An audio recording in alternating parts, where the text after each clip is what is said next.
Alors, vous avez toujours voulu devenir enseignant primaire. Vous avez été très heureux à l'école ou moins heureux à l'école. Vous avez envie de reproduire ou de changer ce que vous avez vécu. Eh bien, ce parcours est fait pour vous. C'est l'occasion de découvrir le monde de l'école et de découvrir aussi toutes les compétences qu'il vous faudra développer pour devenir enseignante ou enseignant primaire.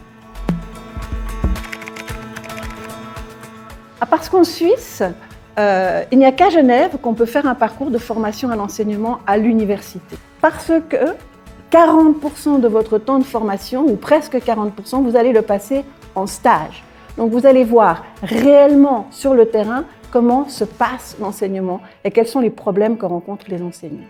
Je dirais qu'au XXIe siècle, l'école se confronte à des problématiques réellement difficiles. Les différences entre élèves augmentent, il y a la migration, il y a des problèmes de genre, des problèmes d'équité, des problèmes d'inclusion. Vous allez devoir vous préparer à faire face à tout cela. Et je pense que le parcours à l'université va réellement vous y aider. Alors, le bachelor, durant la toute première année, vous allez avoir des cours en sciences de l'éducation. Vous allez découvrir un tout petit peu ce qui sous-tend l'école. Puis, durant cette année, vous allez également avoir un stage qui va vous permettre de vous préparer et de tester votre motivation. Et puis un concours d'admission qui sera à préparer pour entrer dans la deuxième partie du bachelor.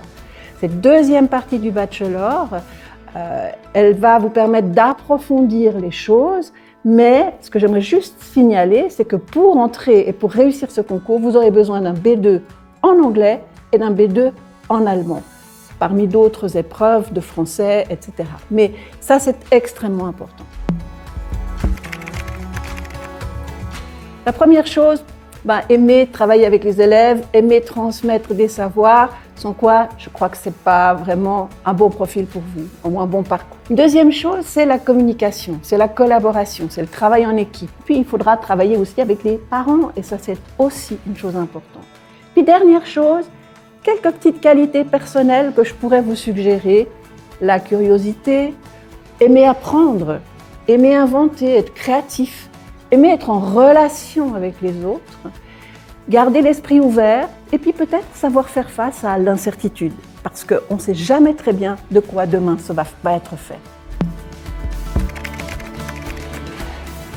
Une petite chose que j'ai envie de vous raconter, c'est que quand je suis devenue enseignante il y a plus de 40 ans maintenant, je pensais que j'allais faire ça toute ma vie. Et puis voilà, aujourd'hui je suis devenue formatrice d'enseignants. Je pense que c'est une profession qui m'a tellement passionnée quand j'y étais que j'avais envie de partager cette passion avec des futurs enseignants.